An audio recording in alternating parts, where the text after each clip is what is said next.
Health plus programme में आप सबका स्वागत है। आज हम आपको लेकर चल रहे हैं पंजाब सरकार द्वारा मान्यता प्राप्त एक प्रयास अस्पताल, नवा शहर रोड, गढ़शंकर। अपने इलाके की एक जानी मानी संस्था जहां पर नशे को छुड़ाया जाता है और मनोरोगियों को यहाँ पर एक सफल इलाज दिया जाता है। हजारों की गिनती में यहाँ पर लोग अपना नशे की लत को छोड़ चुके हैं और तंदुरुस्त होकर एक नया जीवन जीने के लिए अग्रसर हो चुके हैं। यहाँ पर साइकेट्रिक इलाज भी बहुत उत्तम क्वालिटी का है। यहाँ पर सबसे ज्यादा काउंसलिंग के ऊपर यकीन रखा जाता है। हमारी टीम ने डॉक्टर अश्वेजा नागेश जी से बातचीत की, जिन्होंने हमें एक प्रयास hospital neuro psychiatric and de addiction centre के बारे में जानकारी दी। दर्शकों, पंजाब प्लस चैनल पे आपका स्वागत है। आज हम आए हैं एक बार फिर एक प्रयास de addiction and psychiatry hospital और बात कर रहे हैं अश्वेजा नागेश जी के साथ, जो लंबे समय से यहाँ अपनी सेवाएं दे रही हैं। अश्वेजा जी, स्वागत है आपका हमारे स्पेशल शो में। Thank you. Ashweja ji, what is depression? अब आजकल लोग छोटे छोटे बच्चों को बोलने लग गए हैं, अरे ये तो डिप्रेशन में है, ये तो डिप्रेशन में है। ये डिप्रेशन है क्या? डिप्रेशन आजकल, जैसे आपने बोला, एक आम वर्ड बन गया है जो लोग कहीं पे भी इस्तेमाल करते हैं।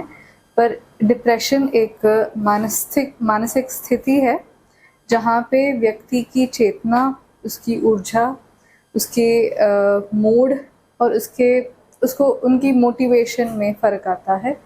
वो एक बीमारी है जहाँ पे उनको कुछ भी अच्छा नहीं लग रहा होता है। कोई भी काम जो वो पहले खुशी से कर रहे होते हैं वो नहीं कर पाते हैं। पूरा ही दिन उनका मन भरा सा रहता है, बहुत इमोशनल होते हैं। और उसके साथ साथ ये आने जाने वाली प्रॉब्लम नहीं है। ये थोड़े टाइम के लिए, जैसे कुछ हफ्ते हो या कुछ साल हो, कभी कभी लॉन्ग टाइम के लिए रह जाता है और उनके दैनंदिन लाइफ को बहुत ही मुश्किल बनाने वाली एक बीमारी है।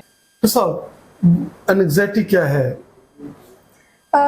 एंग्जाइटी एक और बीमारी है, एक और मानसिक बीमारी है। इसमें अलग अलग प्रकार के प्रॉब्लम्स है, पर बेसिकली प्रॉब्लम यह है कि यहाँ पे व्यक्ति हर दम एक तरह के खौफ में, एक तरह के डर में जी रहे होते हैं, जहाँ उनको एक्चुअली डरने की ज़रूरत नहीं है। जैसे फॉर एग्ज़ाम्पल, कुछ लोगों को ये ओपन स्पेस से बहुत ज़्यादा डर लगता है, जहाँ की उनको वहाँ पे डरने की ज़रूरत नहीं है। या उनको लोगों के बीच में, ग्रुप्स में रहने का या बात करने का, या सिंपल चीज़ शादी में लोगों के बीच खाना खाने से भी उनको डर लगता है। ठीक है, ऐसे एक स्थिति को हम एंग्जाइटी बोलते हैं। इसमें और भी तरीके हैं, जैसे जो मैंने आपको बोला वो था सोशल फोबिया। हमने देखा है कि कोई पर्टिकुलर रीज़न ही नहीं होता है, फिर भी रोज़ की चीज़ें, जैसे कहीं जाके कुछ लेके आना है, ट्रैवल करना है, ऐसे छोटी छोटी बातों के लिए भी उनको रेगुलरली बहुत ज़्यादा वरी हो रहा होता है और वो कभी रिलैक्स नहीं हो पा रहे होते हैं। ये है एंग्जाइटी की बीमारी। मतलब इसकी काफ़ी टाइप्स है डॉक्टर साहब? हाँ जी, कई सारे टाइप्स हैं। कैसे? जैसे मैंने बोला सबसे पहले कि उनको ग्रुप्स में प्रॉब्लम लगता है, जो है सोशल फोबिया। उनको बंद जगहों से डर लगता है, जैसे कोई लिफ्ट हो या बाथरूम हो, ऐसे क्लोज्ड स्पेस के बारे में डर लगता है, वो है क्लॉस्ट्रोफोबिया। या उनको ओपन जगह, जहाँ से उनको लगता है कि मैं यहाँ से एस्केप नहीं कर पाऊँगा, तो वो भी एक तरह का फोबिया होता है। किसी को हाइट से डर लगता है, किसी को इंसेक्ट से डर लगता है। ये सिंपल सी डर नहीं है। सिंपल लेवल का डर सबको होता है। एक लेवल के हाइट के ऊपर बात जाओगे तो सबको डर लगता है, बट वो बीमारी तब बनती है जब आपको सिर्फ एक छोटी सी मेज़ ही चढ़नी होती है, फिर भी आपको वो इतना ज़्यादा डर फील करता है कि मैं अब मर ही जाऊँगा। ठीक है। या कभी कभी हमने देखा है कि पेशेंट्स को डर होता है कि मुझे कोई बीमारी है पर कोई उसको पकड़ नहीं रहे हैं, वो होता है हेल्थ एंग्जाइटी। या उनको लगता है कि मुझे पक्का HIV आ गया है, तो वो अलग अलग डॉक्टर्स के पास जाके टेस्ट करा रहे होते हैं। आ नहीं रहा होता है, बट फिर भी उनको लगता है कि कुछ है, मुझे टेस्ट करना है, टेस्ट ठीक से नहीं हो रहा तो निकल जाएगा। तो वो भी एक तरह की इलनेस एंग्जाइटी है। अलग अलग प्रकार के एंजाइटी के बीमारियां हैं। जैसा सैडनेस और इलनेस, कब ये बीमारी के रूप में हमें घेर लेते हैं? सैडनेस एक इमोशन है जो हर व्यक्ति महसूस करते हैं। जैसे कोई लॉस हो गया, कोई फैमिली में डेथ हो गई, तो सैडनेस सबको होता है। ये एक बहुत ही बेसिक इमोशन है जो इवन प्राणियों को भी महसूस होती है। पर उसको बीमारी हम तब बोलते हैं जब वो एक टाइम लिमिट के बाद भी आपको फील हो ही रहा होता है, वो दुख आपका कम होता ही नहीं है। For just to give you an example, घर में कोई खास व्यक्ति का डेथ हो गया है, तो दिन दिन निकलते हुए हम उसके साथ एडजस्ट होने लग जाते हैं। उसके बावजूद हम ज़िंदगी की बेहतर ज़िंदगी को एक बेहतर नज़रिए से देखना शुरू करते हैं। पर डिप्रेशन में क्या होता है, 6 मंथ के बाद भी या साल बाद भी आप उतना ही गम के साथ बैठे रहे होते हो जितना पहले दिन में बैठे थे, और इस हद तक कि आपको लगता है कि ये व्यक्ति अगर नहीं है तो मेरा ज़िंदगी ही नामुमकिन है और मैं मर ही जाऊँ। तो इस हद तक आपका थॉट प्रोसेस जब नेगेटिव हो जाता है और जब आप उससे बिल्कुल ही नहीं निकल पा रहे होते हो, उसको बोलते हैं बीमारी। वो नॉर्मल इमोशन नहीं है। या फॉर एग्जांपल घबराहट की बीमारी में देखा जाए, घबराहट की बीमारी में आप इमेजिन करो आपके सामने एक शेर खड़ा है, तो डर महसूस करना जायज़ सी बात है।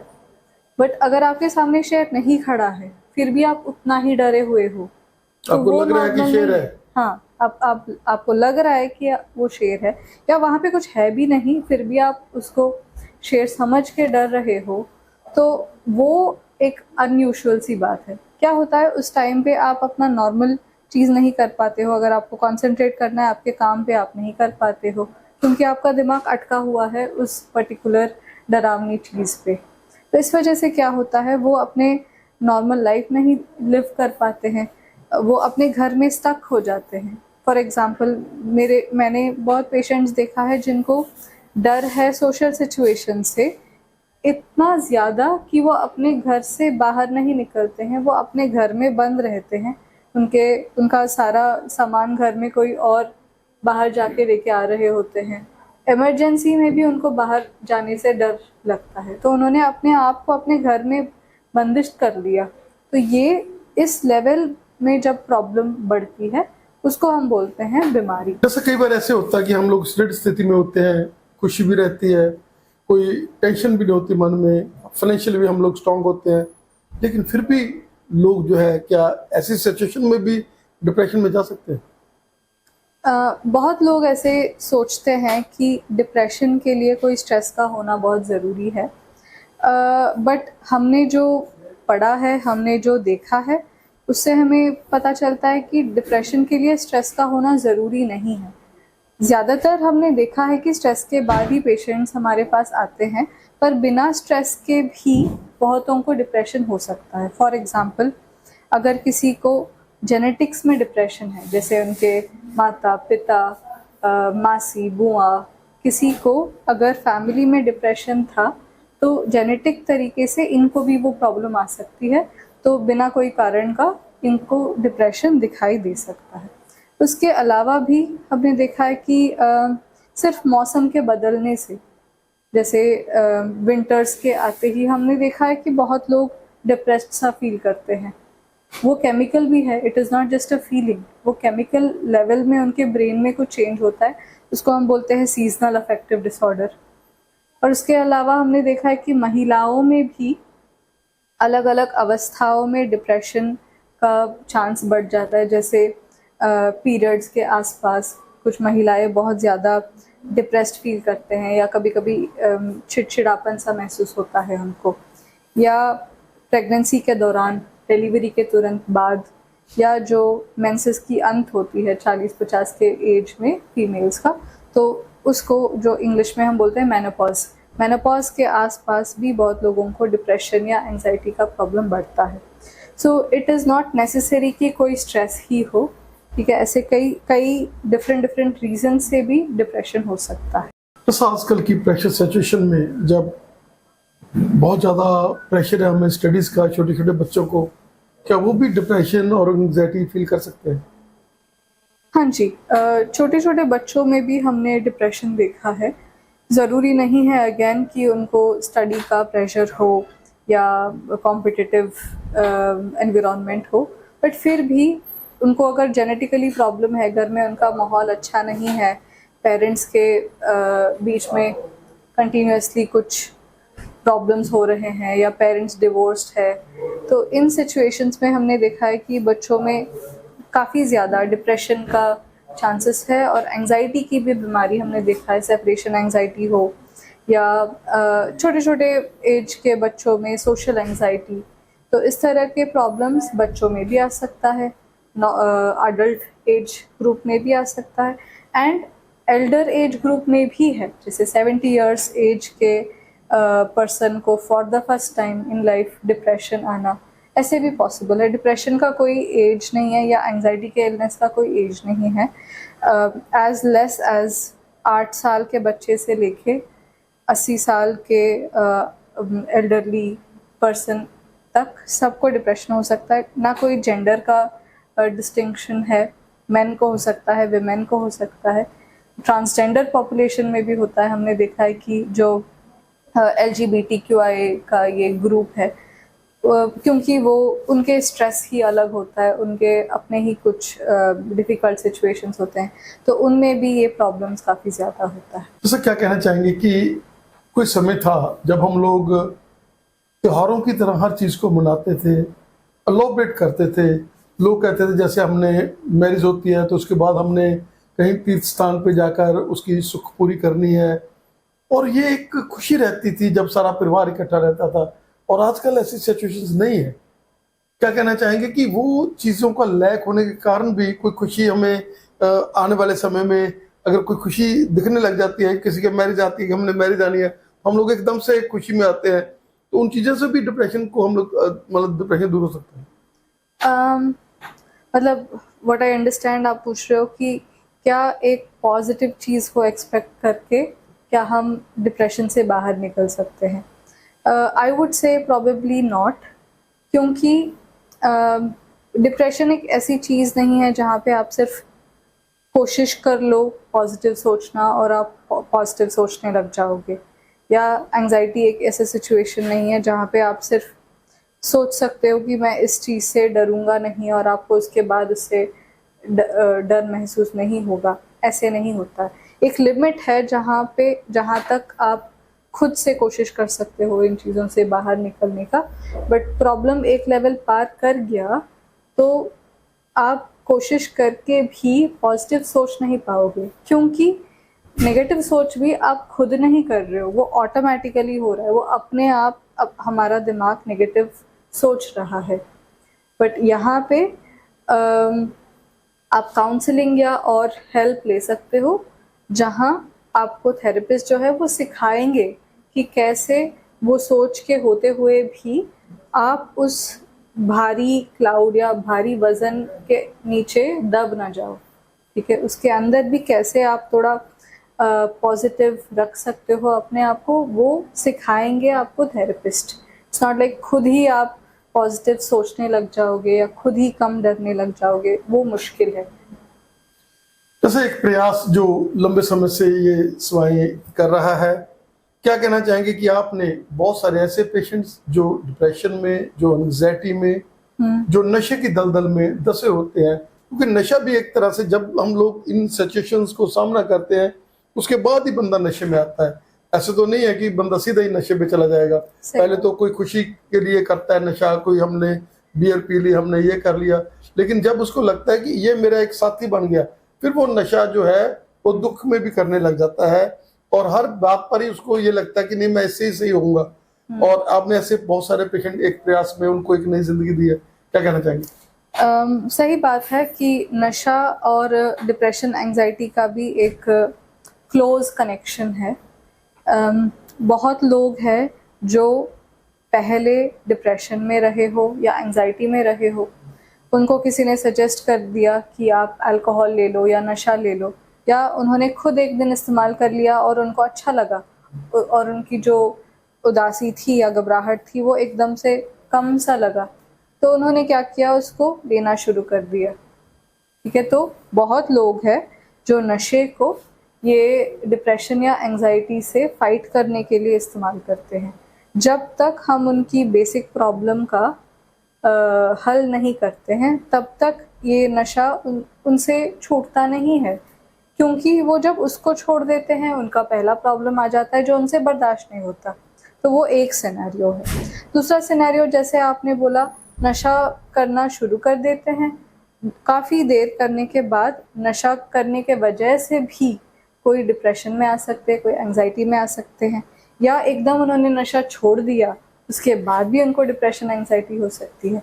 तो ये सारे प्रॉब्लम्स को एक साथ जब हम इलाज करेंगे तभी पेशेंट्स इन चीज़ों से बाहर आ पाएंगे। तो जब हम साइकाइट्रिस्ट्स इन चीज़ों का इलाज करते हैं तो हम ध्यान रखते हैं कि कोई भी प्रॉब्लम जो एक दूसरे को ले आ रहा हो या एक दूसरे को बढ़ा रहा हो, उन सारे प्रॉब्लम्स का हम हल करें, तभी पेशेंट का ओवरऑल इम्प्रूवमेंट अच्छा होगा। इससे क्या कहना चाहेंगे कि कई बार लोगों को लगता है कि जब मेडिसिन अगर हम लेंगे तो हम उसी में गलत हो जाएंगे, उसी में गिर जाएंगे, कि हम लोग बाद में ये मेडिसिन छोड़ना बहुत मुश्किल है।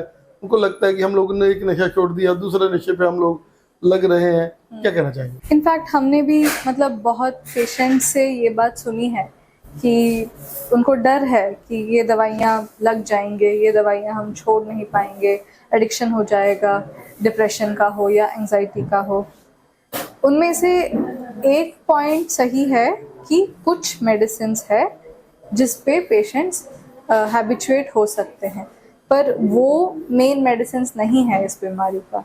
ठीक है, इसका एक्चुअल मेडिसिन्स होते हैं कुछ और, जिसको हम बोलते हैं एंटी डिप्रेसेंट या एंटी एंजाइटी मेडिकेशंस जो है वो आपको एडिक्ट नहीं कर सकते हैं। ठीक है, पर अगर आप मेडिसिन को कंप्लीट यूज़ नहीं करते हो, आपको लेना है 6 महीना, आप 15 दिन लेके छोड़ देते हो, तो आपकी जो बीमारी थी वो पूरा का पूरा वापस आ जाएगा, और आप उसको नहीं बोल सकते हो कि एडिक्शन हो गई दवाई की। ठीक है, एडिक्शन तब बोलते हैं जब आप उसको एक दिन भी नहीं लोगे तो आपको तलब उठती है वो दवाई लेने का। ठीक है, इसमें तलब का प्रॉब्लम नहीं है, इसमें प्रॉब्लम ये है कि आपने जो बीमारी के लिए इसको लिया था वो आपने पूरा का पूरा ठीक नहीं किया, तो आपने दवाई ऐसे ही छोड़ दी और आपकी बीमारी वापस आ गई, तो ये एडिक्शन नहीं होता है। सो आई वुड लाइक टू से कि डिप्रेशन के मेडिसिन जो है वो एडिक्टिव नहीं होते हैं। लोग इसको बहुत ज़रूरी है इस चीज़ को समझना, क्योंकि बहुत लोग अपना इलाज नहीं करवाते हैं ये एक बिलीफ के कारण से कि दवाई ले लिया तो लग जाएगी। ठीक है, बट हमने देखा है कि कैसे ये दवाइयाँ लेने के बाद लोगों की ज़िंदगी पहले जैसे ब्यूटीफुल हो जाता है, कैसे वो अपना 100% पोटेंशियल के साथ काम कर पाते हैं, कैसे वो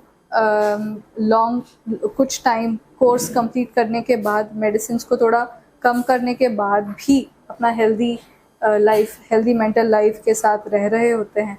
और कई बार हमने मेडिसिन स्टॉप करके भी देखा है इन पेशेंट्स जो हमें सूटेबल लगते हैं, तो वो अच्छे भी रहते हैं। So, ऐसे पॉजिटिव स्टोरीज भी बहुत सारे हैं, but unfortunately people negative information की तरफ ज़्यादा अट्रैक्ट हो जाते हैं। ऐसे कई बार लोगों को ये लगता है कि डिप्रेशन की मेडिसिन खाएंगे तो मोटे हो जाएंगे।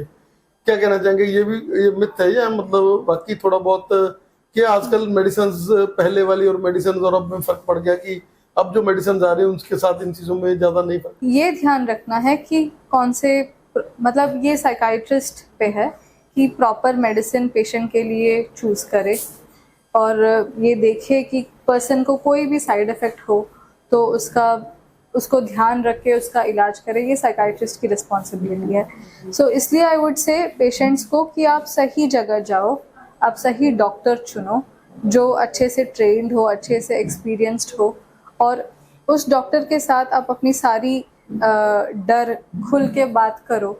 आपको अगर मोटापा से डर लगता है पहले ही, तो आप डॉक्टर को बोलो कि मुझे ये ऐसे वाली दवाई नहीं चाहिए, क्योंकि ऑप्शंस है कई सारे।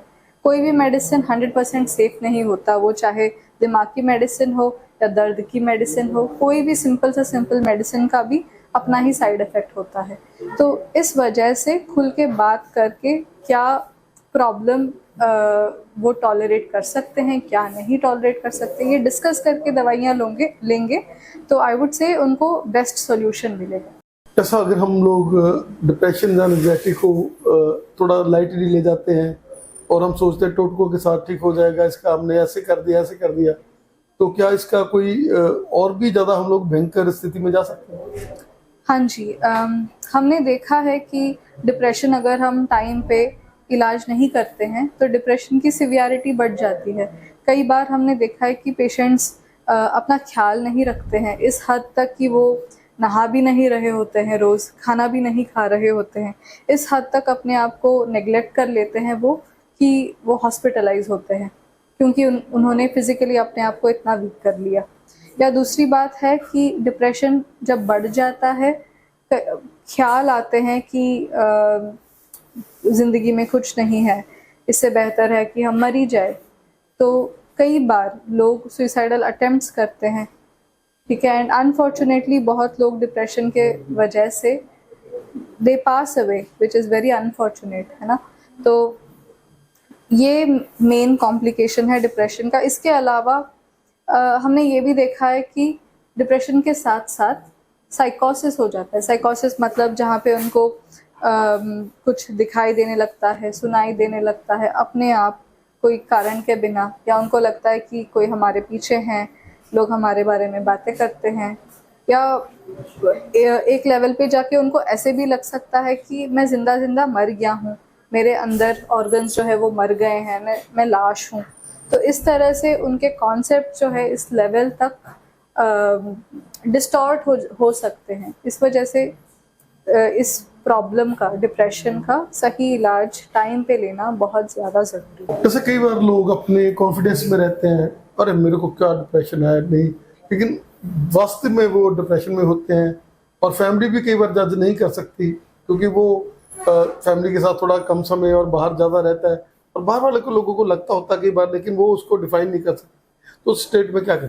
सो बेसिकली जो आसपास है व्यक्ति के, उनको समझ आता है छोटे छोटे बदलाव इनमें, जैसे वो पहले जैसे बात नहीं कर रहे हैं, या पहले जैसे हंसमुख नहीं रह रहे हैं, उनका मन अच्छा नहीं है, या वो बहुत नेगेटिव बातें कर रहे होते हैं। कोई भी अगर उनको बिजनेस करना है तो उनका सिर्फ नेगेटिव ख्याल आ रहे होते हैं, पर बल्कि ये पहले ऐसे थे नहीं, अब ये सब हो गया है। और उनके बिहेवियर में भी काफ़ी चेंजेस आ गए हैं, बहुत स्लो है, कमरे में बंद है। तो तुरंत परिवार वालों को समझना चाहिए कि इनमें कुछ है प्रॉब्लम, और उनको डॉक्टर के पास लेके जाना है। कुछ टाइम्स में जब बीमारी बढ़ जाती है, पेशेंट्स को समझ नहीं आता कि मैं बीमार हो गया हूँ, तो फैमिली को इंटरवीन करके पेशेंट्स का इलाज करवाना पड़ता है। डॉक्टर साहब, आज आपने हमें समय दिया, और वो सारे पेशेंट जो एक प्रयास का एक फैमिली है, क्योंकि जो बंदा एक प्रयास से ठीक हो गया, वो लोग जन्मदिन मना रहे हैं अपना कि साल हो गया हमें नशे से बाहर आए हुए, कुछ 2 साल हो गए बाहर आए हुए। लंबे समय से ये सेवा का केंद्र बना हुआ है, लोगों को एक जिंदगी दे रहा है। और आप जैसे डॉक्टर जो राउंड द क्लॉक सुबह से लेकर शाम तक उन पेशेंट्स के साथ उनके दुख में शरीक होते हैं, उनको एक नई जिंदगी देते हैं। और आज आपने हमारे दर्शकों को इतनी बढ़िया तरीके से अवेयर किया कि क्या डिप्रेशन है, कैसे हम लोगों को इसका ध्यान रखना है, कैसे हम लोगों को क्या क्या इसमें प्रिकॉशंस हैं। आपका हमें समय देने के लिए बहुत बहुत धन्यवाद। Thank you. लोगों को डिप्रेशन और एंजाइटी के बारे में समझना बहुत ज़्यादा इम्पोर्टेंट है, क्योंकि ये बहुत ही कॉमन मेंटल बीमारी है जो लोगों को मतलब पता ही नहीं होता है कि हम बीमारी के लेवल में आ गए हैं, या हमारे घर वाले हमारे खास इस प्रॉब्लम में आ गए हैं। वो उनको समझ नहीं आता, वो सब कुछ कर रहे होते हैं, वो पूजा पाठ कर रहे होते हैं, वो हर जो पॉसिबिलिटी है वो कर रहे होते हैं, सिवाय जो ज़रूरी है उसको छोड़ के। तो मुझे इसलिए मतलब आई एम वेरी हैप्पी कि आपने ये पर्टिकुलर टॉपिक के बारे में डिस्कशन चुना। Thank you. आज हम उस टीम के साथ हैं जो लोगों को एक नई जिंदगी दे रही है, हमारी मर्यादा है एक प्रयास नशा छुड़ाऊ केंद्र के वो सारे स्टाफ के साथ जिनके आंखों में हम ग्लो दे सकते हैं। शाम के 4 बजने वाले हैं और ये बच्चे सारे कितनी एनर्जी के साथ, क्योंकि इन्होंने उन लोगों के साथ जूझना है जो जिंदगी के साथ एक बहुत बड़ी लड़ाई कर रहे हैं, जो नशे की दलदल में धंसे हुए हैं। और उसमें हमारे डॉक्टर साहब जैसे इन्होंने आज हमें डिप्रेशन के बारे में ज्ञात किया कि क्या डिप्रेशन है, क्या एंग्जाइटी है, कैसे आप लोग इससे बाहर आ सकते हैं। हम लोग आभारी हैं इन सभी टीम के जो लोगों को नई जिंदगी दे रही है, और इनके डायरेक्टर्स जिनका माइंड ये है कि हमने यहाँ पर सेवा करनी है और इस एक प्रयास में एक प्रयास ही है लोगों को जिंदगी देने का, उनको नशे से बाहर लाने का।